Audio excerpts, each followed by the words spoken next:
Todos, a paz de Deus. É um prazer estar convosco nesta tarde e eu espero que aquilo que nós vamos conversar e partilhar nesta tarde possa ser de bênção para nós e nos possa auxiliar a entender ainda melhor o plano de Deus e o propósito de Deus sobre a nossa vida. Amém? Mas eu gostava de começar nesta tarde para perguntar: há aqui alguém feliz com Jesus? Assim. Quem é que está feliz por ser crente? Bom.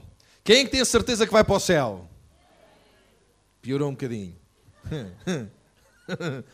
Alguns pensam que vão ficar cá, tudo bem. Não. Quem tem a certeza que vai estar onde Jesus estiver? Amém? Então, a primeira coisa que eu gostava que nós visse... Está pronto? Amém. A primeira coisa que eu gostava de chamar a vossa atenção para um vídeo que nós vamos ver é uma coisa rápida, mas que eu gostava que vocês prestassem atenção, porque, de acordo com o nosso tema, Abre os meus olhos, Senhor, às vezes nós vivemos, às vezes por causa um pouco até da religião, vivemos com a nossa pestana fechada e vamos olhar com atenção para aquilo que vai acontecer. E refletir um pouco sobre isso, está bem? E depois iremos compartilhar. Vamos prestar atenção então.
Eu não sei quantos têm certeza para onde vão, nem qual é a ideia que nós temos de quem vai, mas eu gostava que nesta tarde nós tentássemos pelo menos refletir e pedir que Deus abra a nossa mente, o nosso coração, o nosso entendimento, para percebermos que às vezes as ideias que nós temos de quem vai ou de quem fica, às vezes o Senhor tem outra ideia. E o São Pedro ali, estava um São Pedro à maneira. Alguém reconheceu o São Pedro?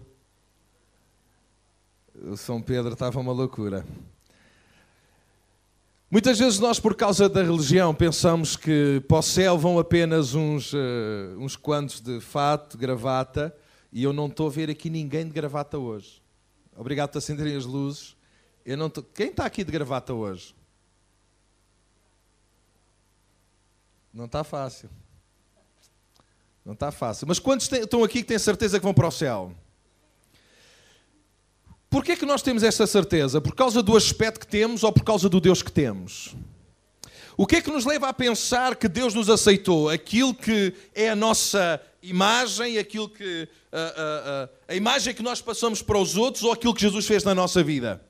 Quantos estão aqui que têm a certeza absoluta que todos os seus pecados estão totalmente perdoados? Quantos conseguem perceber que se ao sairmos agora desta rua viesse o autocarro que vem de... que é a luz... e pum! Quantos têm a certeza que... Eu quero-vos dizer, se me der uma macacoa aqui agora, eu vou direitinho daqui para estar com Jesus. Aleluia.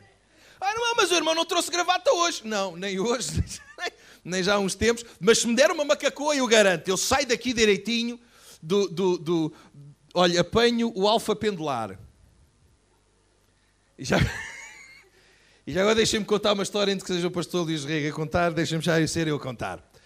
Estava eu lá no guichê a pedir ao senhor lá da CP: olha, por favor, eu queria um bilhete no Alfa Pendular para... E ele: então, qual é o destino? Olha, eu quero o Alfa Pendular para Ponte da Barca. E o homenzinho vai lá ao computador: Ponte da Barca. E eu: sim, é para onde eu vou para Ponte da Barca. Isso não é Porto, Campanhã.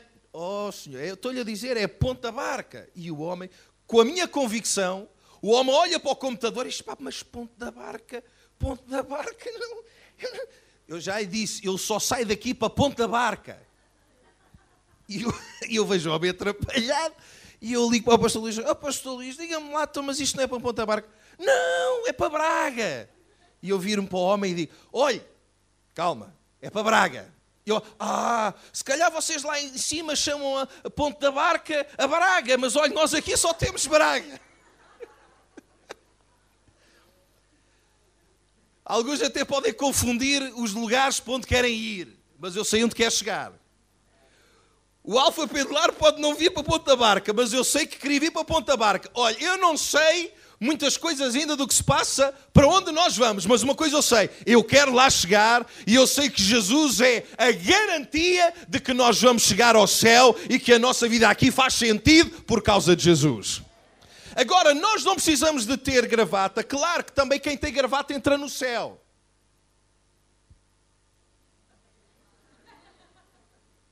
Pelo menos os que aceitaram Jesus. Irmão, estou agora para entrar, não é preciso tirar a gravata como o outro. Não, o outro ficou à rasca porque viu o outro cheio de furinhos a entrar e ele já não sabia se ia, se não ia. Claro que não é por causa de ter ou não ter a questão de estar ou não estar com Jesus. Não, a questão é uma questão de vida. Aquilo que eu gostava de ver convosco no primeiro seminário é que tipo de pessoas Jesus procura, que tipo de gente Deus quer, que tipo de gente a igreja deve estar composta de, e é isso que eu gostava de ver convosco nesta tarde. Abra comigo a palavra de quantos trouxeram a Bíblia? Bom, os que não trouxeram, leiam pelo colega do lado, se ele deixar. Vamos ver que tipo de pessoas Deus quer encontrar. Afinal de contas, que tipo de pessoa devemos ser nós? E vamos pedir que o Espírito Santo de Deus abra as nossas mentes, os nossos olhos, o nosso coração, para nós entendermos que tipo de gente nós devemos ser, que tipo de pessoas o mundo precisa hoje. Sabe, o mundo tem muitos exemplos, muitas imagens, muita situação, mas a igreja precisa ser um modelo da sociedade, a igreja precisa ser um padrão em que as pessoas olham e dizem, eu quero ter a vida deles, eu quero ser como eles são, eu quero ter a alegria que eles têm, eu quero ter a vida que eles têm. A pior coisa é as pessoas olharem para nós e dizerem, epá, eu não quero de maneira nenhuma ter a vida que aquele tem. Então ele é um infeliz, é um triste, é um desgraçadinho, é um totó. Quantos totós temos aqui nesta tarde? Ninguém gosta de ser totó, pô não. Aqui alguém gosta de ser totó, aqui alguém diz, não, eu sou um grande totó e eu tenho muito orgulho nisso. Glória a Jesus que eu sou totó. Amém? Ninguém diz uma coisa destas. Ninguém na escola gosta de ter um rótulo escrito na testa, totó. Por favor. Agora as pessoas olharem para nós e dizerem, pá, eu quero ter a vida que tu tens. Pá, tu és diferente, pá, o que é que se passa contigo? Pá, tu andaste em que escola? Que curso é que tu tiraste? Mas não tem nada a ver com isso. Pá, mas porquê é que tu és assim? E nós sabemos, nós somos assim, somos diferentes, não pela roupa que vestimos, nós somos diferentes pelo Deus que nós amamos, pelo Deus que nos amou, porque a nossa vida foi transformada e agora vivemos de uma nova maneira. Amém? Aleluia. Romanos capítulo 1 e versículo 1. Quantos abriram? Romanos capítulo 1 e versículo 1. Vamos lá ver o que é que a palavra de Deus tem para nós. Já todos abriram Romanos capítulo 1, versículo 1? Já? Ok, então vamos lá ver. Vamos olhar para isto é outra coisa importante nos dias de hoje na igreja. Eu acho que a maior parte daqueles que estamos aqui somos crentes, estamos em família. Uma das coisas importantes hoje é nós termos não um espírito de criticar, mas ter um espírito crítico. São duas coisas totalmente distintas. Criticar é muito fácil. Agora, ter um espírito crítico já é mais difícil. Ter um espírito crítico é olharmos para as situações que nos cercam, para as coisas que estão diante de nós e nós questionarmos as coisas, sabermos o porquê das coisas serem assim. Nós olharmos para a Bíblia e olharmos para o texto que estamos a ler e perguntar o que é que este texto tem para me dizer hoje, porquê que Deus fala desta maneira, porquê que a Bíblia está escrita desta maneira e o que é que isto tem a ver comigo. Como é que eu posso agarrar o que eu estou a ler, colocar à minha vida e deixar que a minha vida seja moldada por aquilo que a Bíblia diz? E eu não sei quantos estão aqui nesta tarde que querem dizer, Deus, eu quero que a minha vida, a cada dia que passa, fique mais moldada à palavra de Deus. Quantos desejam que a palavra de Deus possa moldar a vossa vida? Aqui alguém deseja que isso aconteça? Ok. Então vamos olhar para o texto e vamos perguntar ao texto o que é que o texto tem para nos dizer hoje. E o que é que Deus espera que eu, ao ler este texto, o que é que o Espírito Santo de Deus pode fazer na minha vida hoje com aquilo que nós vamos ler? Diz assim a palavra de Deus, Romanos capítulo 1, versículo 1. Eu, Paulo, servo de Jesus Cristo, chamado para ser apóstolo e separado para o Evangelho de Deus. Vamos ler juntos? Querem ler comigo? Vamos ler juntos? É mais ou menos assim que está na vossa versão? É? Então vamos lá. Juntos. Eu, Paulo, servo de Jesus Cristo, chamado para ser apóstolo e separado para o Evangelho de Deus. Vamos olhar para este versículo apenas e vamos tentar perceber que tipo de pessoas Paulo está a escrever para uma igreja que está na cidade de Roma, um império, uma potência, era a potência da altura. E vamos tentar perceber o que é que o apóstolo Paulo está a dizer à igreja, que tipo de pessoa o apóstolo Paulo era e que tipo de pessoa devemos nós ser hoje na igreja. Primeiro, e é tão interessante a forma como o apóstolo Paulo fala para nós, e eu espero que Deus abra os nossos olhos, que Deus abra o nosso coração. E aquilo que eu vou dizer hoje não é porque vocês, ou a maioria de vocês não seja, é para aqueles que são, possam dizer graças a Deus porque eu estou no sítio certo, graças a Deus porque eu estou a fazer o que é certo, graças a Deus que a palavra está a confirmar o meu estilo de vida, e é por causa disso que a igreja cresce, avança e há glória para o nome de Jesus. Agora vejam comigo, a primeira forma como o apóstolo Paulo se apresenta à igreja é: eu, Paulo, servo. O primeiro tipo de pessoas que nós precisamos na igreja, nos dias de hoje, são... Não ouvi? Ainda não ouvi? Até custa. É ou não é? Quantos estão aqui que gostam de servir? 1, 2, 3... Ai, já está levantando, não é? Quantos estão aqui que sentem servir? Sentem. Ai, eu sinto. Eu sinto servir. Quantos estão aqui? Diminuiu os que sentem. Quantos de manhã, à segunda-feira de manhã? Ai, meu, pensei que o irmão estava a falar da igreja. E à segunda-feira não há nada na igreja. Eu pensei que era ao domingo. Eu sinto... Não. Quando o apóstolo Paulo está a dizer, eu servo de Jesus, ele está a dizer até para servir, não à vista, mas para servir aos outros como se estivéssemos a servir a... Quantos à segunda-feira de manhã acordam, cá está, a dizer, ai, eu hoje sinto e trabalhar. Aleluia, glória a Deus. Hoje sinto, e os pentecostais falam logo em línguas e tudo. Hoje eu sinto, é mesmo um sentimento daqueles, eu hoje vou sair de casa e vou trabalhar. Eu sinto. Aqui alguém? Temos um, por favor. E eu pergunto, e quando o irmão não sente? E quantos à segunda-feira de manhã acordam e dizem, hoje eu não sinto e trabalhar? Quantos que não sentem se levantam, lavam a cara, ou não, e entram no carro e avançam e vão trabalhar, mesmo não sentindo? Pudera. Porquê é que na igreja às vezes nós só servimos quando sentimos? Imagina o que é o patrão, o seu patrão. Quantos estão aqui que têm patrão? Quantos estão aqui que são? Ou que são patrões? É mais fácil. Quantos dos que têm patrão amam os patrões que têm? Já está. O Senhor nos ajude. Ai. Imagina o que é o patrão chegar perto de si e dizer: olha, hoje as tuas tarefas são, vais fazer isto, isto, isto e isto.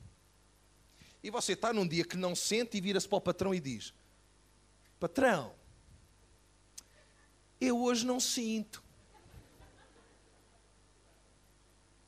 O patrão olha para si: desculpe, não ouvi. Não, eu é que peço desculpa, mas eu não sinto. Mas não sentes o quê? Hoje não sinto fazer nada. E o patrão diz: mas o que é que eu tenho a ver com isso? Patrão, desculpe, eu gosto muito de si, mas eu hoje não sinto. Olha, vai não sentir para casa, porque há de vir para cá um que mesmo não sentindo há de trabalhar. Porque é que nós, para servir a Deus, tem que haver um sentimento que nos vem dos altos céus. E anjos voando e descendo, dizendo: hoje vais servir a Deus. E a gente, aleluia, hoje sim, Senhora. Até quando não sentes? E quando não sentes? E quando nem sequer te apetece sair de casa?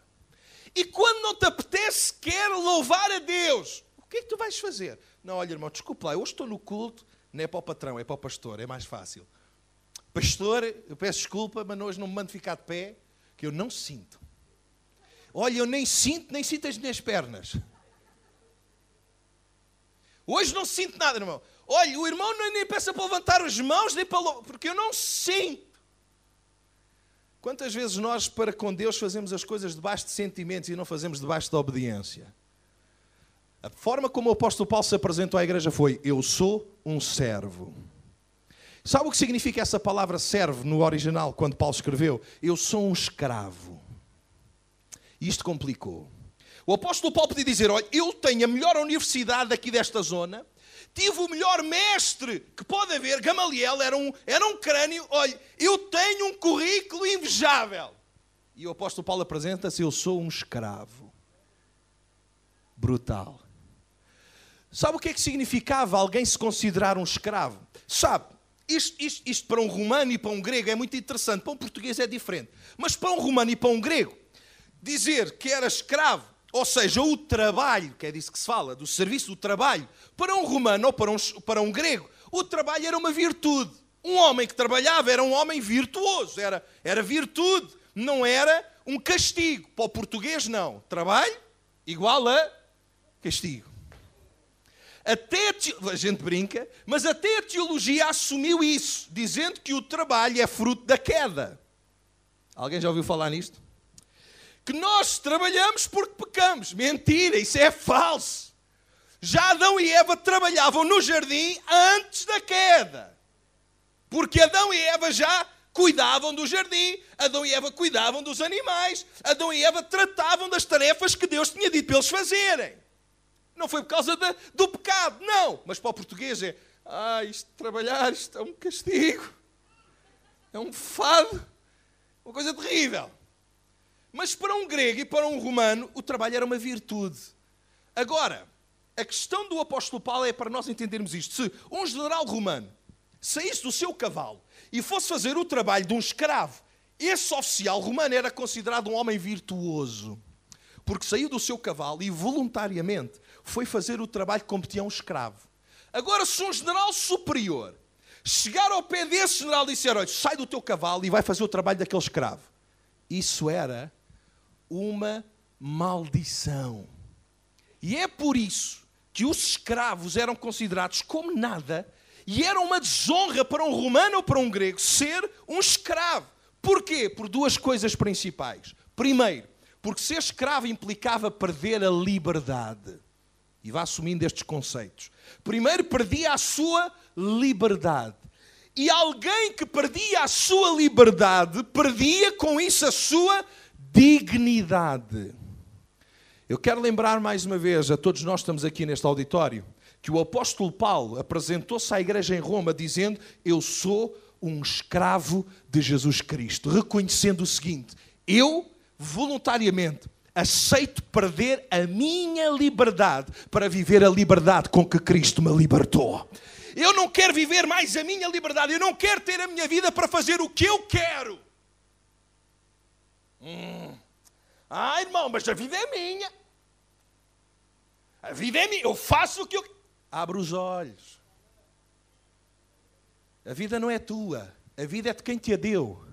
A vida foi Deus quem nos deu. E a nossa vida como crentes tem que ser para viver a vida como Ele espera que eu viva. A segunda coisa que o apóstolo Paulo está a dizer: eu prontamente, voluntariamente, eu estou disposto a perder a minha dignidade, porque eu sei que a dignidade que Deus trouxe à minha vida é superior à minha própria dignidade. Porque agora já não sou mais fariseu, já não sou mais hebreu de hebreus, agora eu sou filho do Deus Altíssimo. Que loucura! A liberdade com que Cristo nos libertou é de veras superior à liberdade que eu penso dizer: a vida é minha e eu faço o que eu quero. Lembram-se daquela música que um grupo português compôs e escreveu, dizendo: quem nasce selvagem... Quando alguém nasce, assim é que é, nasce selvagem. Não é... Por favor. Quantos selvagens estão aqui nesta tarde? Quando alguém nasce selvagem. Então cura-te. Abre os olhos. Então, mas para que é que has de ser selvagem? Se a vida que Deus trouxe para nós é uma vida que vale a pena viver, tem rumo, tem sentido e mais, ouçam isto, mais. Como é que nós podemos ter sentido de liberdade na nossa vida? Como? Nós só podemos ter sentido de liberdade quando nós temos um espaço entre o A e o B, em que nós nos podemos mover entre o A e o B. Se nós não tivermos, se estivermos no infinito, se estivermos no vácuo, nós não conseguimos ter sentido de liberdade. A liberdade só consegue ser apercebida ou perceptível por nós quando nós temos limites que nos garantem que eu até aqui posso ir e até aqui posso ir. E dentro desse espaço eu vivo essa liberdade. Porque se não houver barreiras, ninguém se sente sequer liberdade. A liberdade que Deus nos dá é uma liberdade que vale a pena viver. Não é para fazer o que eu quero, não é para eu andar da maneira que eu quero, não é para eu curtir a minha vida como eu quero, mas é para viver a vida que Deus trouxe até mim, e essa vida vale a pena viver, porque a vida que Deus traz para mim é vida com abundância. Conhecereis a verdade, e a verdade vos... Quantos estão aqui que são verdadeiramente livres? A questão é se nós estamos prontos a abdicar da nossa liberdade para viver com a liberdade com que Cristo nos libertou.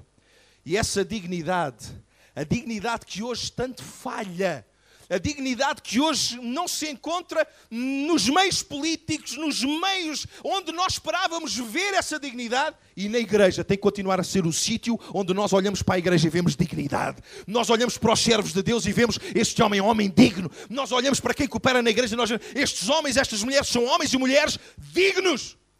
Nós olhamos para os crentes da igreja e são homens e mulheres dignos, que vivem de acordo com a palavra de Deus. Não são perfeitos, não são homens com ausência de erros, também erram, também acontecem situações, mas sobre nós está a dignidade de Deus, porque nós somos filhos do Deus Altíssimo.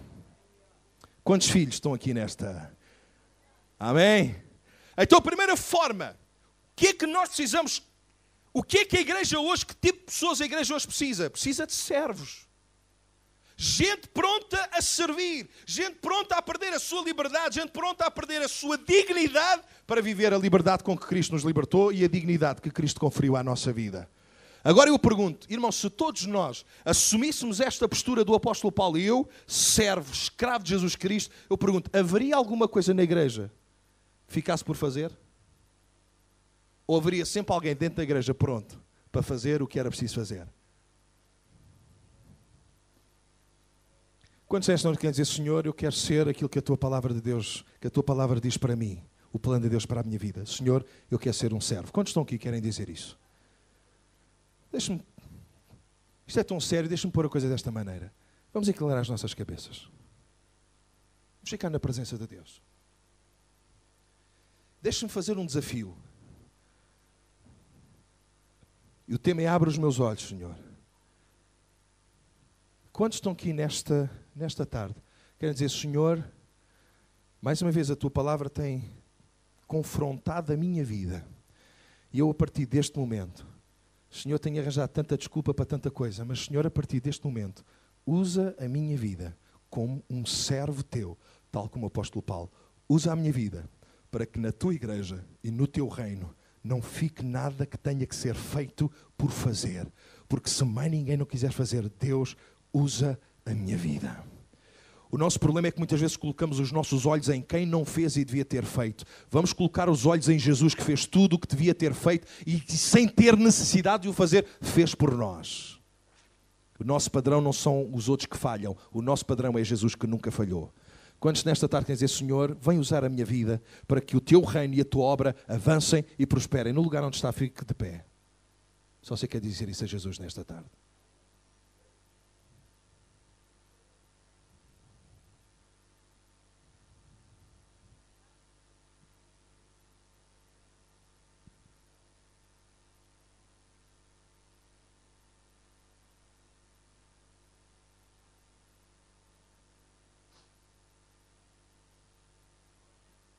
Eu pensava que isto hoje era só para louvar Jesus, era só para o louvor. Não, é mais que louvor.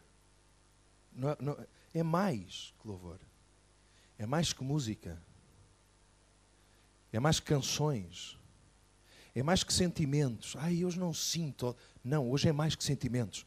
Hoje é compromisso com Deus, direção de Deus sobre a nossa vida. Deus, abre os meus olhos. Deus, abre o meu coração. Deus, abre a minha mente. Senhor, usa a minha vida para Te servir. Eu quero ser um servo.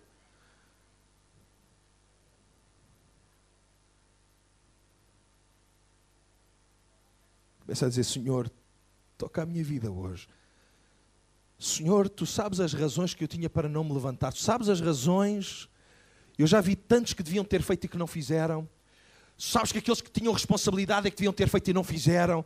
Senhor, porquê é que tem que ser eu? Porque Deus te chamou, porque Deus colocou liberdade na tua vida, porque Deus colocou dignidade na tua vida, porque tu és importante para Ele, para o servires. Diz a Jesus: Jesus, eu quero servir-te, eu dou-te a minha vida para Te servir, mesmo quando não sentir. Senhor, tens visto quantos têm ficado de pé nos seus lugares, assumido um compromisso sério contigo nesta tarde. Deus, toca em nós. Deus, toca a nossa vida hoje, aqui e agora. Senhor, e que este exército que se levantou nesta tarde, este exército de homens e de mulheres, este exército valoroso, com um potencial tremendo, possa sair deste evento, possa sair desta reunião com a convicção, mais do que com sentimentos, possa sair com a convicção de que as suas vidas só fazem sentido se for para servir o Rei dos Reis, o Senhor dos Senhores, e ter a sua vida ao dispor do Mestre. Em nome de Jesus. Amém. Tenham bondade de sentar. Vamos continuar. Vamos deixar que o Espírito Santo de Deus vá ministrando à nossa vida. Sabe, eu temo que muitos hoje que estou a falar só de Portugal para não falar de mais nada, a falar do nosso movimento apenas. Só o nosso, para não falar de mais nenhum. Falamos do que é nosso e de onde estamos, mas para que Deus desperte a nossa nação. Mais do que Deus despertar os outros, que Deus nos desperta a nós. Mais do que Deus despertar a vocês, que Deus desperta a minha vida. Porque se Deus despertar a minha vida, eu vou ser influência para quem está à minha volta. Se Deus despertar a vossa vida, vocês vão ser influência para aqueles que estão à vossa volta. E o reino de Deus irá crescer. Aleluia! Sabe porque a igreja, deixa-me abrir o meu coração, a igreja não é uma organização. A igreja é um organismo vivo. E há uma grande diferença. Organização não tem vida, tem estruturas. Organismo tem a ver com biologia, tem vida. E sabe uma coisa, eu não tenho que dizer aos meus filhos: filho, olha lá para mim. Para um menino de 6 anos. Tito, olha para mim. E ele: pai, cresce. Oh pai, mas tu cresce. Oh pai, mas Não te digo outra vez, cresce. Isso faz sentido? Virar para uma criança e dizer, olha, cresce e aparece, isso é diferente. Agora dizer, cresce, e ele, pai, então como é que eu faço? Já te disse, pá. Olha que eu estou 2 palmadas se não cresceres. Acha que faz sentido? Acha que faz sentido eu chegar aqui e dizer a igreja em Ponta Barca, a igreja no Porto, a igreja aqui e ali, a igreja de Deus, que está aqui, que está acolá, cresce? Faz sentido dizer isso? Não. Porque o que está vivo cresce naturalmente. Significa que a igreja em Ponta Barca vai crescer. Nos Arcos vai crescer, em Ponte Lima vai crescer, em Vila Chã vai crescer, no Porto vai crescer, em Braga vai crescer, porque é um organismo vivo e é a vida de Deus que está em nós. Mas aquilo que Jesus prometeu é que Ele edificaria a sua igreja e as portas do inferno não iriam prevalecer contra a igreja do Senhor. A única coisa que nós temos que fazer, a começar por nós líderes, é não prejudicar a igreja. Agora imagina o que é eu começar a espancar o meu filho. Oh, anda cá, pá. Pum! E partir-lhe uma perna. Acha que essa perna vai crescer em condições?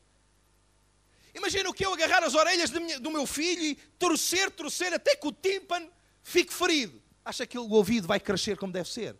Não, vai ficar com o tímpano furado, vai começar a ter tonturas e à medida que vai crescendo, pum, cai. Por causa do ouvido, perde o equilíbrio. Eu acho que um dos nossos problemas, se calhar, de termos perdido o equilíbrio é porque alguém andou a espancar a igreja. Em vez de amar a igreja. Eu quero que quando o autocarro arrebentar comigo ou atravessar a estrada e eu subir lá em cima, eu quero que Jesus olhe para mim e diga, bom está, bom e servo fiel, tu amaste a minha igreja. Tu amaste a minha igreja. E deixem-vos dizer, é tempo de nós como líderes levantarmos a nossa voz para defender a igreja, no sentido de amar a igreja.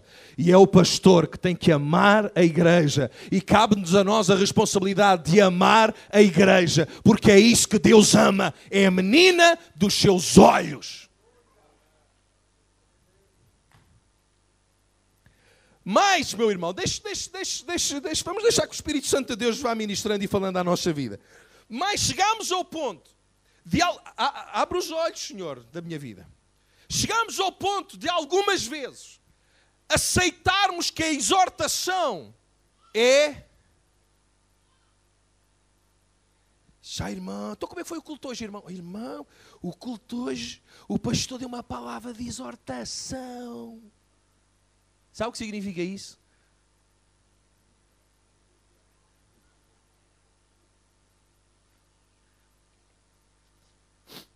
Sabe o que a Bíblia diz? O que é que significa a palavra exortação? No original, no grego, a palavra exortação significa animar a fazer o que é certo.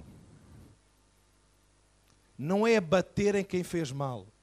É animar a fazer... Alguém está a entender?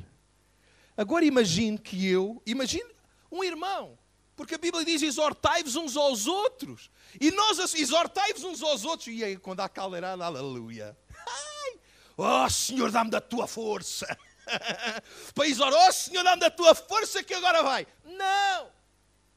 não, porque é em amor. Agora imagine esta mentalidade de exortação, descasca pessegueiro, ou a mentalidade de exortação de animar o outro a fazer o que é certo. Ricardo, chega aqui, Ricardo. Olha, brigadinho, chega aqui. Imaginem que o Ricardo, gamou uma banana na mercearia. Desculpa, Ricardo, desculpa. Eu dizer uma coisa destas, mas desculpa, mas eu tenho que te exortar. E a minha mentalidade é que exortação é pum! O que é que eu chego ao pé do Ricardo e diz, seu malandro, pá, tu andas na escola dominical, é isso que te ensinam lá?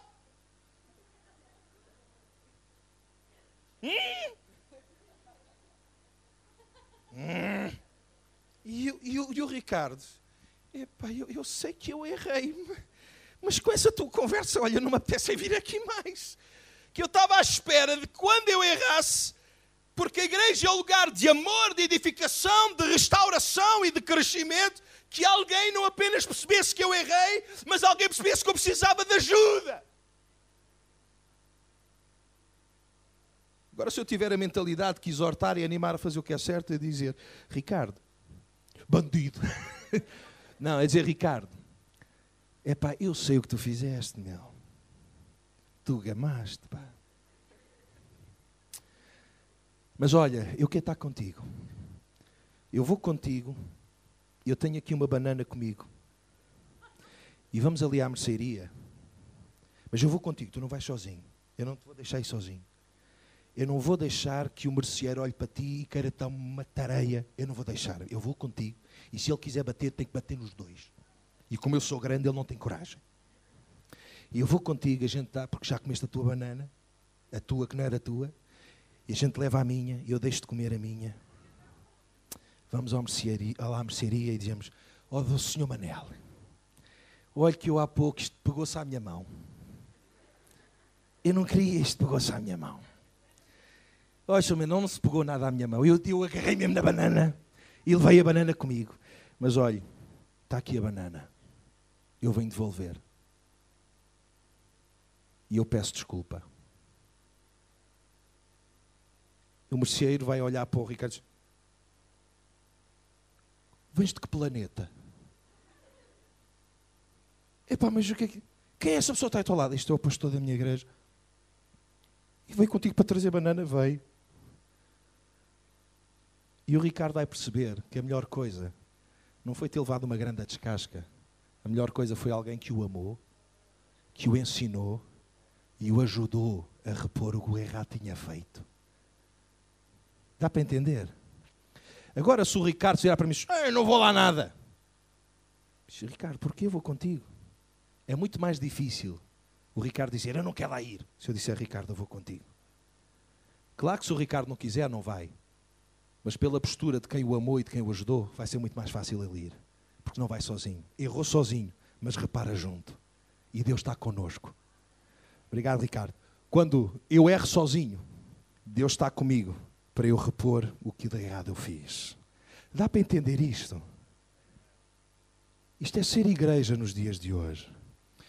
E o mundo está à espera de olhar para nós e nos ver diferentes. E sempre que nós erramos, somos acusados. Então, mas tu não andas lá na igreja? É isso que te ensinam lá na igreja. E pumba, comemos na corneta logo. Agora, quando as pessoas percebem que quando nós erramos, nós chegamos e... Olha, eu errei, eu peço perdão. Pá, eu vou tentar não fazer mais. Eu peço perdão, as pessoas ficam... Olha, foi ontem, não foi pastor Luís Rico, foi ontem. Estávamos... Foi o quê? Foi no quê? Isso se eu me lembro. Não. Epá, não sei se foi contigo, mas só para vocês perceberem como é que o homem ficou. Já não sei o que é que foi, se foi almoçar com alguém, já não sei o que foi. E o homem pôs lá no multibanco, aquilo era 20 e qualquer coisa euros e o homem pôs 10 euros. E quando eu olhei, lá estava a almoçar e em vez de ser 10 euros era 20 euros. Em vez de ser 20 euros a conta, o homem tinha lá posto 10 euros para eu pagar. E eu olhei para aquilo e disse, olha, foi com o meu missionário lá em Queluz. Eu vou pagar a minha refeição mais do meu missionário e o homem diz, olha, são 20 euros e naquela questão, não, eu pago. Não, ele paga, é bom, não é bonito? Ele paga, isso então paga. Não, eu pago. Então eu dou o meu cartão. E o homem, em vez de pôr lá 20 euros, pôs 10. E já para a próxima paga o outro e tal, o senhor lá da caixa. E quando eu olho e vejo 10 euros, eu pergunto, mas você tem certeza que é 10 euros? E o homem agarrou naquilo logo. Não. Olha, se você tivesse querido oferecer o almoço, eu até aceitava, se você quisesse. Mas como foi um erro seu, eu não quero aceitar. O homem ficou a olhar. E o homem disse, epá, obrigadinho, senão eu tinha que pôr do meu dinheiro aqui. E eles ficam a olhar e dizem, epá, mas de que planeta é que vocês vêm? Sabem porquê? Porque nós, como povo de Deus, temos que ser sérios. Temos que ser honestos. E viver com Deus implica isso, essa seriedade, essa honestidade. Agora, sabe qual é o problema? E eu estou quase a concluir esta primeira parte, porque só vamos ainda nos servos. Acompanhe comigo em Marcos, no capítulo 8.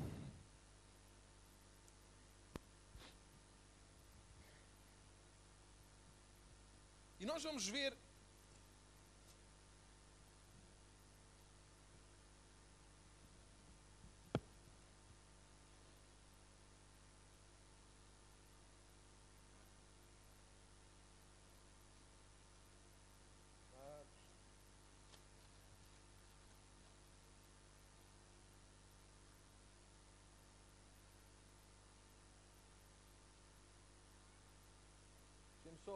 Dê-me só um instantinho para eu encontrar aqui, que eu não queria deixar passar sem vos dizer isto, antes de terminar.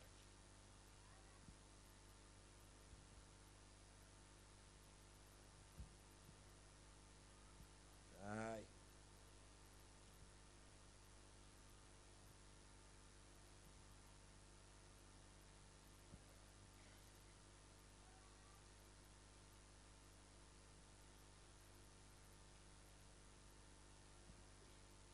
Olha, enquanto o pregador encontra, vamos orar.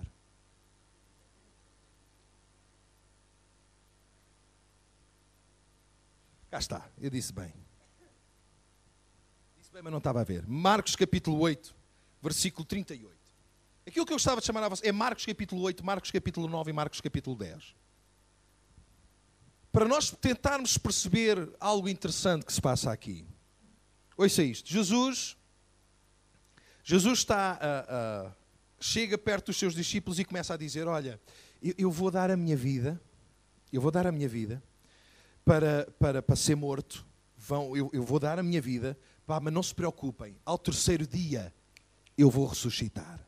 Eu vou dar a minha vida, eu vou fazer tudo isto, vão me bater, vão falar mal de mim, mas fiquem descansados, ao terceiro dia eu vou ressuscitar. O que é que vocês acham que devia ser a postura dos discípulos? Vamos lá, estamos em família, vamos comprar. O que é que acham que devia ser a postura dos discípulos? Mestre, estamos contigo. Jesus, seja o que for, vamos estar contigo. Vocês acham que foi isso que aconteceu? Olhem, a primeira vez, Jesus faz isto 3 vezes. 3 vezes Jesus diz-lhes apertamente: olha, eu vou dar a minha vida, mas calma, não se preocupem. Terceiro dia eu vou ressuscitar. A minha pergunta é: alguém não entende aquilo que está... É simples, não é? Então vamos ler a palavra de Deus. E vamos ver o que é que significa ser servos, pela negativa agora. Olhem o versículo 31, Marcos 8, 31. E diz assim: e começou a ensinar-lhes que importava, ou seja, que era necessário, que o Filho do Homem padecesse um bocadinho. O que é que diz a sua Bíblia? Padecesse muito.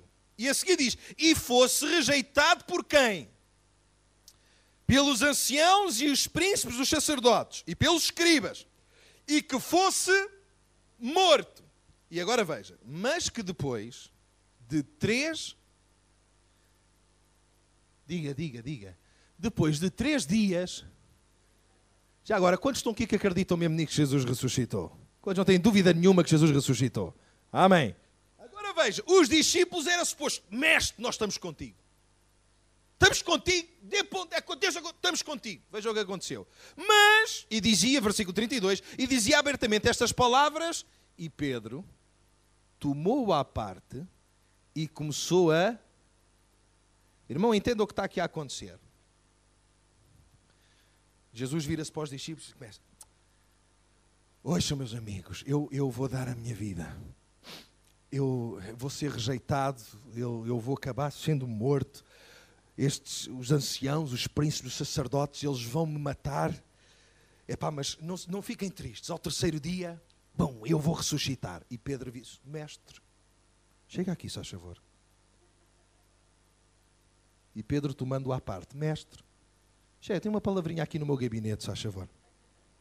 Diz lá, Pedro, o quê? O que é isso que tu estás a dizer, Jesus? Mas há uma vez isso está a acontecer. Começou a repreender Jesus. E a repreensão foi tal que o que é que Jesus teve que dizer a Pedro? Vamos ler porque sai melhor, não é? Mas ele virando-se e olhando para os seus discípulos, Jesus, virando-se para os seus discípulos, repreendeu a Pedro e disse: retira-te, zarpa daqui para fora. Quem? Jesus, eu vou dar a minha vida, mas não se preocupem, ao terceiro dia eu vou ressuscitar. Vira-se Pedro: mestre, o que é isso que estás a dizer? Isso não faz sentido nenhum.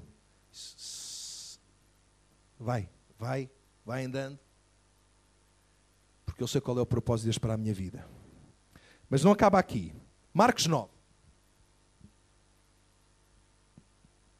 Marcos 9, 31. É o mesmo versículo, só muda o capítulo. 31. Isto piora um bocadinho. Porque, diz o versículo 31, ensinava aos seus discípulos e lhes dizia: o Filho do Homem será entregue nas mãos dos homens e matá-lo-ão. E morto ele, o irmão quer dizer comigo, que grande convicção. Que grande convicção. Vamos lá dizer outra vez. E morto ele, Isso, nem o doente ficava curado, quanto mais o morto ressuscitava. Vamos lá dizer com mais convicção. Só quem acredita nisto é que diz. Hein? E morto ele... Amém. O que é que era suposto os discípulos fazerem? Mestre, nós estamos contigo. Vê lá para onde der, nós estamos contigo. O que é que os discípulos fizeram? Versículo 32. Mas eles, e nós somos tão parecidos com eles, mas eles não. E eu pergunto, como é que é possível não entender aquilo que Jesus acabou de dizer, por favor? Jesus diz: vou morrer, mas ao terceiro dia vou ressuscitar. E os discípulos não entenderam nada. Misericórdia. Eu não sei quantos estão aqui que às vezes Deus fala e nós não entendemos nada. Já aconteceu com alguém? Eu levanto as minhas mãos.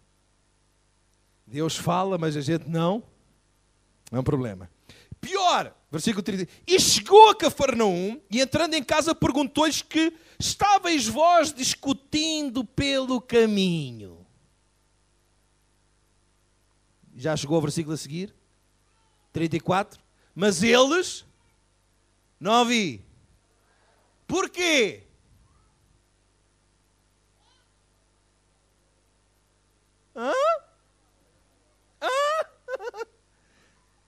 Quantos servos estão aqui? Servos. Jesus vira-se e diz: olha, eu vou dar a minha vida, mas calma, não fiquem tristes. Ao terceiro dia, vou ressuscitar. Os discípulos não entendem nada e vão pelo caminho. Aqui quem é o maior sou eu, pá. Não és tu não, pá, sou eu. E vira-se Pedro: eu aqui é que falsei primeiro. Eu é que sou maior. Vira-se Tiago: não, eu é que sou aqui o homem dos relacionamentos. Eu é que sou maior. Chegou a Cafarnaum, Jesus diz: epá, desculpem lá, o que é que vocês estavam a discutir pelo caminho? E o bom dos discípulos: porquê? Porque eles estavam a discutir quem era. Sabe o que é que Jesus disse? Aquele que quer ser o maior, seja o servo de todos. Quantos estão aqui que querem ser os maiores? Tão espirituais. Agora ele levanta o braço. Olha, eu quero dizer ao irmão que eu nem a perder, nem a feijões eu gosto de perder. Nem a feijões eu gosto de perder. E eu prefiro ser o maior do que ser o menor. Ah, irmão, isso é orgulho. Não, estou a ser sincero. Só que o maior aos olhos do mundo tem a ver com quantos me servem a mim. Isso é aos olhos do mundo. O maior é quantos me servem a mim. Se eu tenho 1000 pessoas a me servir a mim, eu sou grande. Pastor, diga-me lá, quantas pessoas é que tem a sua igreja? Quantas? Eu tenho 200 pessoas. Irmão, você é o maior. Olha, a minha só tem 10. Irmão, então olha, cresça, irmão. A questão não é quantas pessoas me servem a mim, a questão é quantas pessoas eu estou a servir. E se eu servir 200 pessoas, graças a Deus por isso.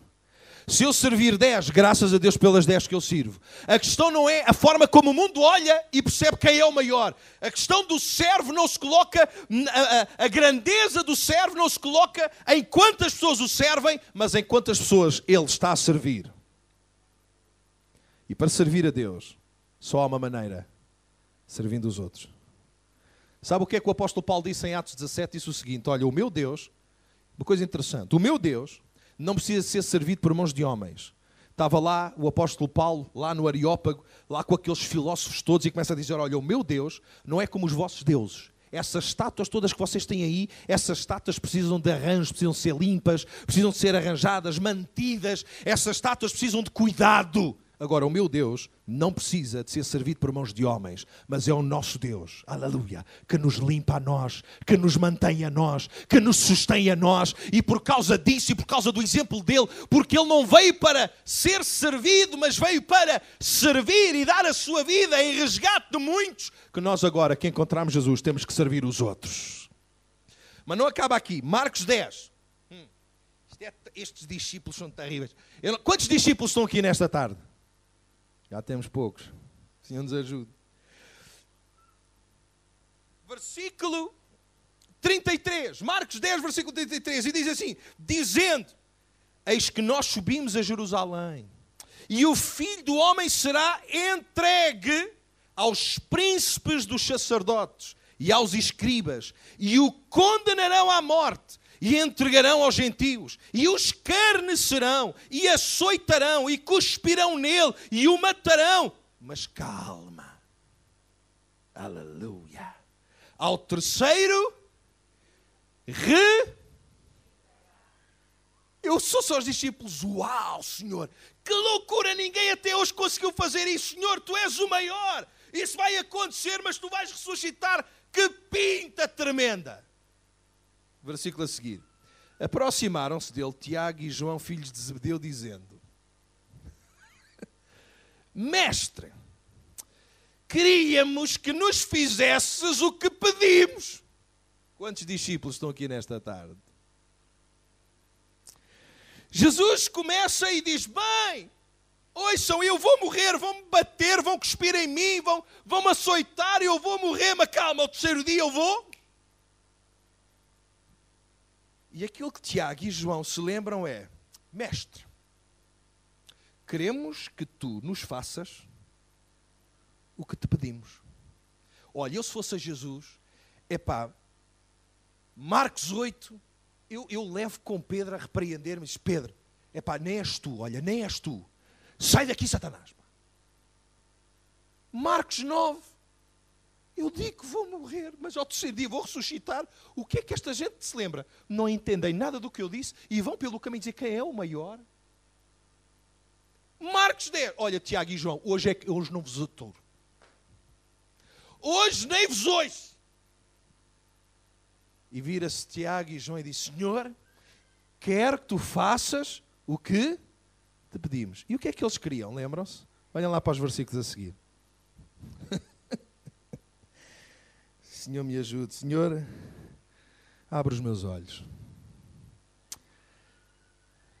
Vejam lá o que é que eles se lembram. Jesus a dizer uma coisa destas, o que é que eles se lembram? Olha, mestre, por favor, ouve lá e faz o que a gente pede. E o que quereis que vos faça? Jesus é tão bom, pá. Jesus é uma maravilha. Eu não sei como é que era com vocês, dizer uma coisa destas e depois só ouvirem para baixo, e Tiago e João ainda terem a dizer: Mestre, faz o que a gente manda. Eu, se fosse a Jesus, meus amigos, ponham-se a milhas. Eu estou a dizer que eu vou morrer, vão-me crucificar, vão furar as minhas mãos, vão furar os meus pés, vão-me espetar uma lança, eu vou ficar numa cruz. E vocês ainda querem que eu faça o que vocês mandam? Mas quem é que manda aqui afinal? Mas Jesus ainda diz: que quereis que vos faça? Jesus é tão bom. E Tiago e João dizem: olha, mestre, fica à tua direita. E outro, à tua esquerda. E eu pergunto, então e os outros onde é que ficam? Então e os outros discípulos todos, onde é que ficam os outros 10? Sem contar com Judas. Então onde é que ficam os outros 9? Quer ver como é que termina Jesus dizendo? Termina desta maneira. Versículo 43. Mas entre vós não será assim. Antes, qualquer que entre vós quiser ser grande, será vosso servo. E qualquer que dentre vós quiser ser o primeiro, será servo de todos. Porque o Filho do Homem também não veio para ser, mas para e dar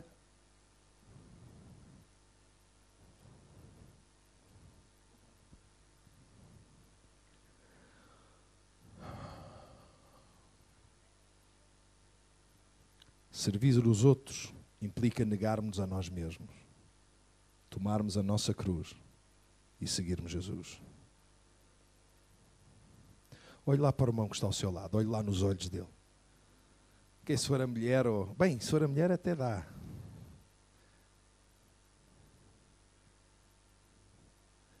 A pessoa que está ao seu lado, você só vai conseguir servir a Deus quando conseguir servir quem está ao seu lado, atrás de si, à sua frente. Imagine uma igreja, imagine. Ah, irmão, mas já estou em a sua igreja lá em que a luz é assim. Ainda não é, mas já ouviram isto que os irmãos ouviram. Ainda não é. Eu ainda não sou aquilo que eu sei que Deus quer que eu seja. Mas eu hoje compreendo que só há uma maneira de poder servir a Deus. É quando eu sirvo o pastor Luís Rego. Quando eu sirvo os meus irmãos.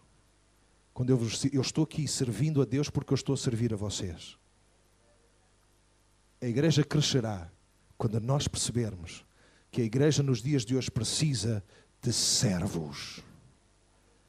E não apenas quando sentimos, mas quando não sentimos, servimos na mesma. Mesmo quando não sentimos. Só, irmão, olha, eu precisava que o irmão hoje fizesse. Irmão, eu não sinto. Mas, irmão, eu faço na mesma. Porque é como ao Senhor. O meu tempo tem terminado neste primeiro seminário, mas vamos ficar de pé.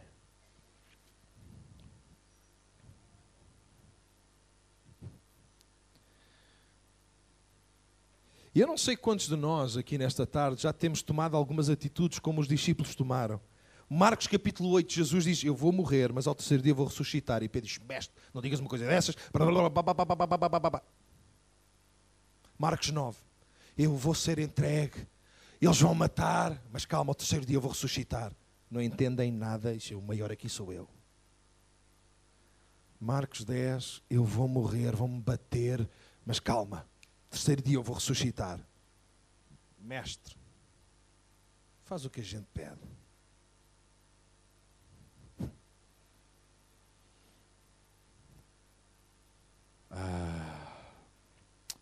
Nós não somos tão diferentes dos discípulos. Mas o Jesus que amou estes discípulos é o mesmo Jesus que nos ama a nós. E ele disse que nós éramos a sua eleita, a sua noiva. Só que para estas coisas e para conseguirmos chegar aqui, Deus tem que abrir os nossos olhos. Deus tem que abrir os nossos olhos. Porque no país ninguém quer servir a ninguém. Sabe porquê que nós chegamos onde chegamos? O estado político, social, económico, financeiro, religioso. Sabe porquê que nós chegamos aqui? Porque os que estão lá em cima, os ministros, começando pelo primeiro dos ministros, indo por todos os ministros e por todos os que estão acima e estão abaixo, esqueceram-se do significado da palavra ministro. E o significado da palavra ministro é servo. É o termo que falámos hoje. E eles esqueceram-se que estão no lugar onde estão para servir a nação e não para serem servidos pela nação. Nós, como igreja, também não estamos aqui para sermos servidos pelo Estado, mas estamos aqui para servir o Estado e a nação. De que forma? Com a retidão, com o amor, com a graça, com a misericórdia, onde a igreja recebe os rejeitados, onde a igreja recebe e serve os desprezados, onde a igreja aceita e recebe os marginalizados. Não apenas os aceita, mas os serve. A igreja é o lugar onde as prostitutas ainda podem encontrar esperança para as suas vidas. Mas tem que haver alguém que os sirva. A igreja é o lugar onde os drogados podem encontrar esperança, mas tem que haver alguém que os sirva. A igreja é o lugar onde os homossexuais ainda podem encontrar esperança. Tem que haver alguém que os sirva. Já não, eu não me dou cá com essa gente. Não, isso é contagioso. Cuidado que isso pega-se. E eles olham para nós e veem o quê? Uma igreja que os condena, que os critica, E eles dizem, mas eu pensei que era na igreja que alguém me ia amar. Eu pensei que era na igreja que alguém, apesar de não concordar, eu sei que vocês não concordam com o que eu faço, mas eu estava à espera que vocês me amassem. Se há algum sítio onde eu esperava que alguém me amasse, não concordando comigo, era a igreja. Eu sei que a igreja, vocês lá na igreja, vocês não concordam que eu venda o meu corpo. Eu sei que vocês não concordam que eu tenha relações sexuais vendendo o meu corpo. Eu sei que vocês não concordam com isso. Mas eu pensei que o lugar onde me amariam seria a igreja.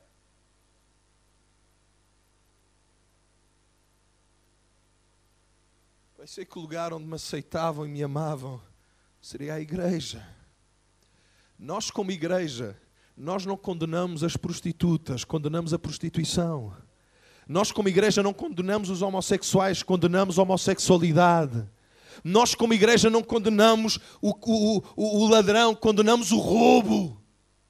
A igreja é o único sítio da sociedade onde um drogado pode mudar de vida, onde uma prostituta pode ser uma mulher de família transformada pelo poder de Deus, onde um homossexual encontra vida nova.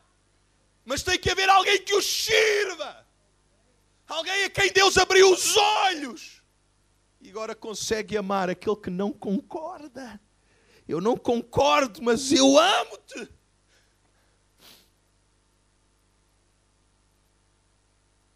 Eu não concordo com a tua vida, mas eu amo a tua vida.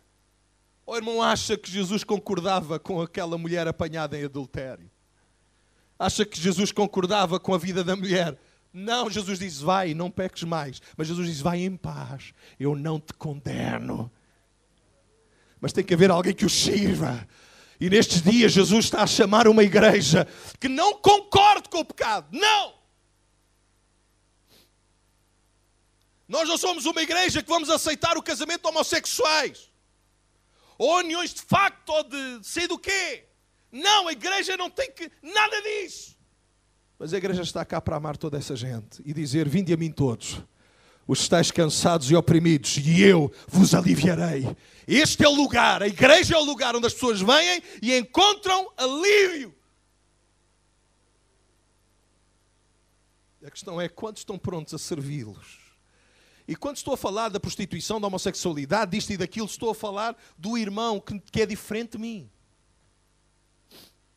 O irmão que não é igual a mim, o irmão que faz coisas que eu não concordo.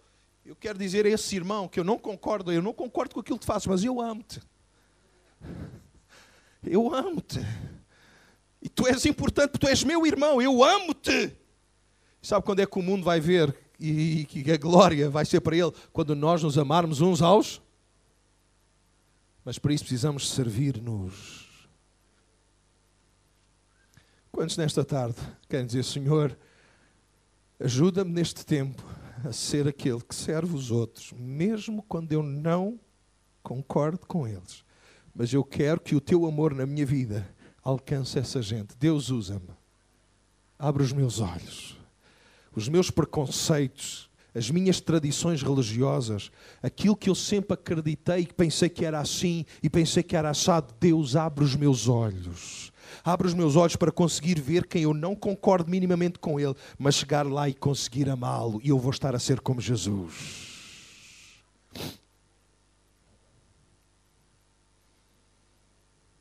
Ministra, Espírito Santo de Deus. Quando querem dizer, Senhor, vem usar a minha vida. Olha, Senhor, eu peço perdão. Ouça isto, meu irmão, minha irmã, em nome de Jesus. Há gente aqui que precisa dizer, Deus perdoa-me porque eu confundi as coisas. Deus perdoa-me porque eu condenei a pessoa em vez de ter condenado o pecado da pessoa. Perdoa-me porque eu desisti da pessoa, porque não concordei com ela, em vez de a ter amado. E esse era o amor que a iria atrair até aqui. Gente aqui magoada, ouça isto em nome de Jesus. Gente aqui magoada por coisas que ouviu, por coisas que foram ditas, piores que pedras. Piores que pedras. Sabe duas coisas, ouça com atenção em nome de Jesus. Há coisas na religião que são terríveis. Uma é pedra no sapato e a outra é a pedra na mão. Ouça isto. Eu ter uma pedra no sapato, sabe a quem é que incomoda? Não é ao irmão. É a mim. Que eu tenho uma pedra no sapato e diz, ai, e aquilo dói. E enquanto o irmão não tira a pedra do sapato, não para de doer. Mas isso fere-me apenas a mim. Eu quero dizer ao irmão, há gente aqui que tem que tirar pedras do sapato hoje. Mas a segunda coisa da religião é ter pedras na mão. Uma é ter pedra no sapato e outra é ter pedras na mão. Lembra-se o que é que aconteceu com a mulher apanhada em adultério? Aqueles amigos tinham pedras na... A mulher tinha uma pedra, mas os amigos tinham a pedra na... Quero dizer uma coisa, aquilo que Jesus fez, eu amo tanto Jesus por causa disto. Jesus tirou, ouça isto, meu irmão, Jesus tirou todas as pedras do meu sapato e tirou as pedras das minhas mãos e tirou um coração de pedra e colocou um coração que ama. Eu quero dizer pelo Espírito Santo de Deus que há gente hoje aqui que precisa tirar pedras do seu sapato e outros que precisam tirar pedras das suas mãos. Vamos inclinar as nossas cabeças. Mais uma vez, eu sei que o discurso não é muito fácil. Mas isto é o que eu tenho sentido da parte de Deus para nós hoje. Para nós. Porque é tão fácil nós termos o sentimento de ter as pedras na mão e uau! Bum!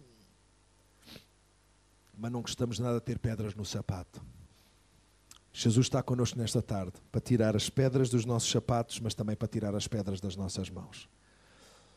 Vamos inclinar as nossas cabeças. Quando estão aqui nesta noite, precisam dizer, Senhor, eu preciso de perdão hoje. Porque eu não tenho servido os outros, a tua igreja e a ti, como eu percebo hoje, mais uma vez, pelo teu Espírito, que eu deveria ter servido. Senhor, perdoa-me por isso, mas Senhor, conta comigo a partir de hoje para te servir como tu esperas que eu te sirva. No lugar onde está, fica com o teu braço levantado agora mesmo, antes de nós terminarmos. No lugar onde estás, agora mesmo, em nome de Jesus. Eu quero dizer que há gente aqui que foi ferida por pedras que foram lançadas verbalmente. Que tu eras isto, que tu eras aquilo, que tu fazias isto, tu fazias aquilo. Isso pode ter magoado a tua alma, a tua vida, mas eu quero te dizer, Jesus está aqui para curar a tua alma, sarar essas feridas, em nome de Jesus Cristo. E aquilo que Jesus faz bem. Aleluia. Glória ao teu nome, Senhor. Vem fazer aquilo que nenhum pregador pode fazer. Senhor, vem fazer aquilo que só tu podes fazer. Eu quero te dizer, tu vais sair daqui hoje sem pedras no teu sapato, mas também vais sair hoje daqui sem pedras na mão e vais poder olhar para os teus irmãos, amá-los, abraçá-los e mesmo quando não concordas com eles, poder servi-los porque são teus irmãos. E é desta forma que a igreja cresce, com servos. Deus abre os meus olhos. Clama a Deus. Deus está a curar-te nesta tarde. Deus está a curar-te, Deus está a sarar-te nesta tarde. Essas pedras, essas pedras que te lançaram, isso está a ser sarado nesta tarde em nome de Jesus. Aleluia, aleluia. Aleluia, aleluia. Deixa o Espírito Santo de Deus falar ao teu coração. Deixa o Espírito Santo de Deus tocar a tua vida hoje.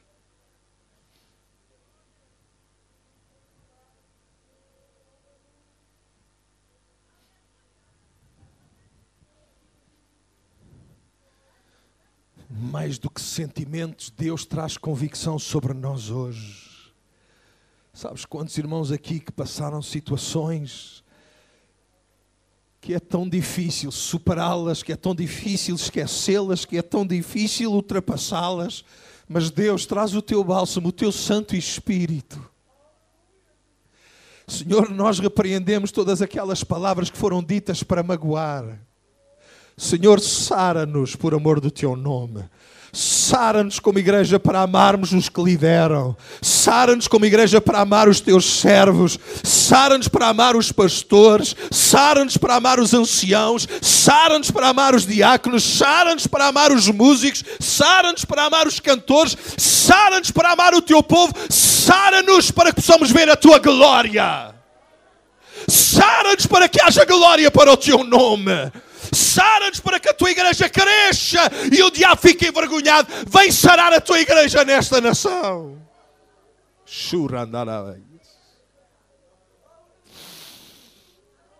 Sara-nos por amor do teu nome.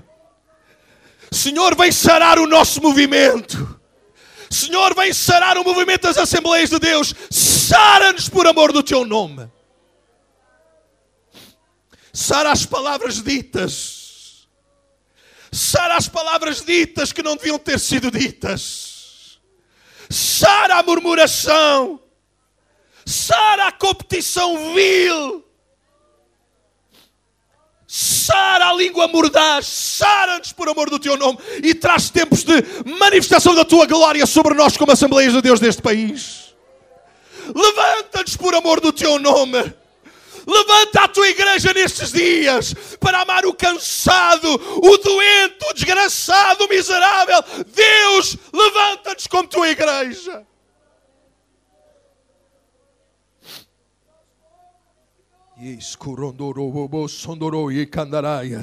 Espírito Santo de Deus, renova-nos por amor do teu nome. Deus de toda a glória. Precisamos de Ti, Senhor. Precisamos de Ti nestes tempos tão difíceis. Nós precisamos de Ti. Aleluia!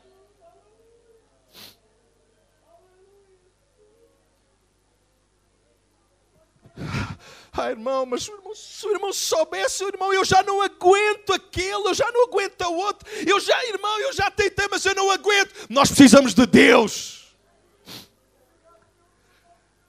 Precisamos de Deus para entender que Deus aguentou tudo em nós.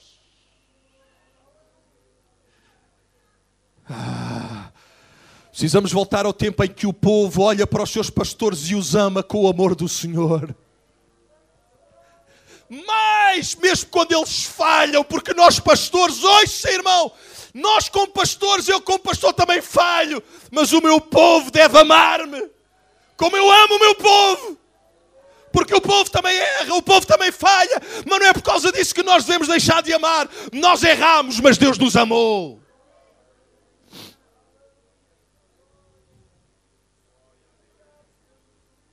Eu não sei se o irmão precisava de ouvir isto, mas eu precisava de ouvir. E mais uma vez Deus falou ao meu coração. Mas quer dizer que Deus falou, não foi para mandar pedras. Deus falou para tirar as pedras dos nossos sapatos, mas também tirar as pedras das nossas mãos. E eu sei que isto não muda nada. Mas eu quero convidar-vos a todos juntos darmos as nossas mãos a quem está ao nosso lado. Claro que claro que você não se foi sentar ao lado de quem não consegue olhar para ele. Claro que você sentou-se ao lado de quem gosta. Amém. Oh, irmão, não diga isso que eu estou ao lado da minha sogra. Amém.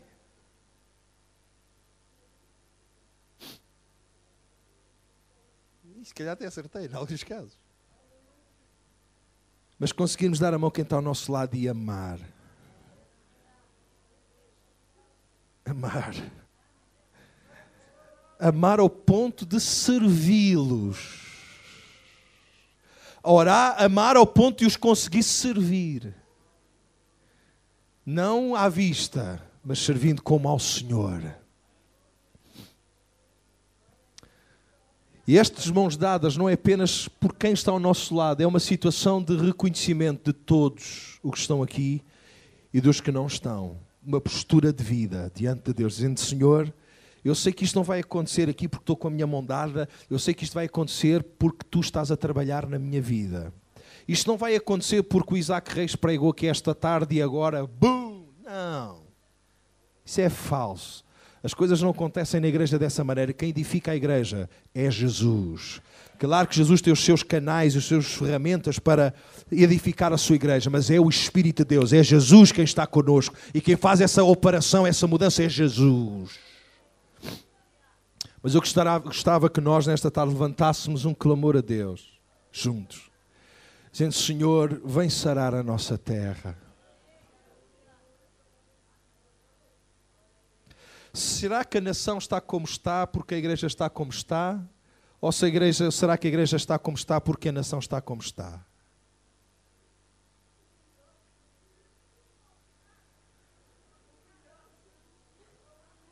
Será que queremos dizer, Deus, faz com que a tua igreja possa ser de bênção para esta nação? Porque se a igreja crescer, vai haver mais seriedade. Se a igreja crescer, vai haver mais justiça. Se a igreja crescer, vai haver mais misericórdia. Se a igreja crescer, vai haver mais amor. Se a igreja crescer, vai haver mais perdão. Se a igreja crescer, as trevas vão diminuir. Vamos juntos clamar a Deus. Não espere nenhuma oração. Levanta a sua voz nesta tarde e começa: Senhor, por amor, tem misericórdia de nós. E se ainda tens pedras no teu sapato, diz, Senhor, eu não quero sair daqui com pedras no meu sapato, mas também não quero sair com pedras na mão. Deus, tira todas as pedras. Até se ainda tem um coração de pedra, arranca isso e coloca um coração de carne. Hoje em mim, aqui e agora, Senhor, por favor. Clama a Deus, levanta a tua voz agora mesmo. Meu irmão, levanta a tua voz agora. Clama a Deus, clama a Deus, clama a Deus. Agora mesmo, no lugar onde tu estás. Sem receio, sem vergonha de quem está ao teu lado. Levanta a tua voz agora. Clama a Deus. Aleluia. Juntos como igreja, aleluia. Clama pelo teu pastor, aleluia. Mesmo que haja, seja o que for, não importa, ama. Aleluia, ama. É fácil amar o pastor que está a não sei quantos quilómetros de distância porque não vamos com os erros deles, mas ama o teu pastor. E se alguma coisa se passa, Deus está no controle de todas as coisas. Aleluia! Aleluia! Aleluia!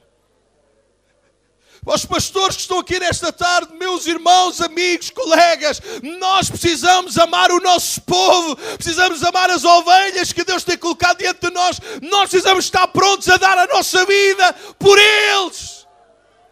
Deus guarda a minha vida. Mas que eu esteja pronto a dar a minha vida pelas minhas igrejas, pelas minhas ovelhas, pelo meu povo.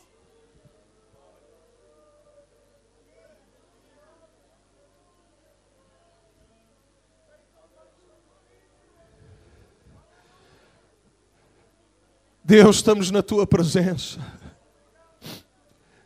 Espírito Santo de Deus, tu estás conosco. Senhor, e tu nos conheces por dentro e por fora. E tu conheces todas as coisas que se passam em nós e através de nós. Senhor, nós não apenas clamamos por nós individualmente, nós clamamos mais uma vez pela tua igreja nesta nação. E neste momento não clamamos apenas pelo nosso movimento das Assembleias de Deus, nós clamamos pela tua igreja nesta nação. Independentemente da denominação, do credo, nós oramos pela tua igreja. Homens e mulheres lavados pelo sangue do Cordeiro. Nós queremos amá-los a todos. Servir a todos.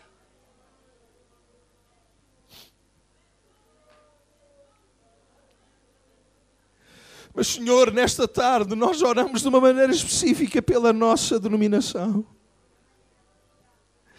Clamamos a Ti pelo movimento das Assembleias de Deus em Portugal. Senhor, desperta-nos. Senhor, levanta-nos. Senhor, edifica-nos. Senhor, dá crescimento à Tua igreja. Apolo plantou, o outro regou, mas só Tu podes dar o crescimento. Senhor, eu oro para que todos nós tenhamos este espírito de servos uns para com os outros, amando-nos uns aos outros, cuidando uns dos outros, abençoando uns aos outros, levantando-nos uns aos outros, honrando-nos uns aos outros. Senhor, e todo o espírito de crítica, todo o espírito de maldicência, todo o espírito de inveja, nós repreendemos isso tudo em nome de Jesus agora mesmo. Não sobre os outros, sobre nós. E que a minha vida, Senhor, sirva para abençoar os meus colegas, os meus irmãos, o teu povo que colocaste debaixo da nossa liderança. Que a nossa vida seja para os servir, para os amar, para os ajudar e para prepará-los para juntos subirmos, para estarmos contigo, não importando a fachada que temos, mas o coração que tu nos deste.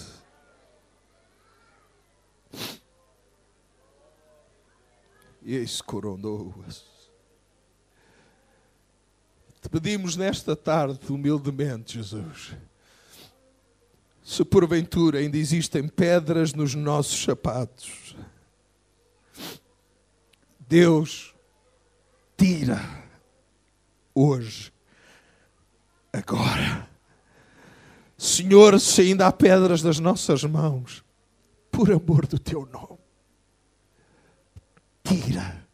Que essas pedras se tornem cinzas pelo fogo do teu Espírito, queimando a nossa vida e queimando tudo o que são pedras que têm que ser queimadas agora, em nome de Jesus Cristo.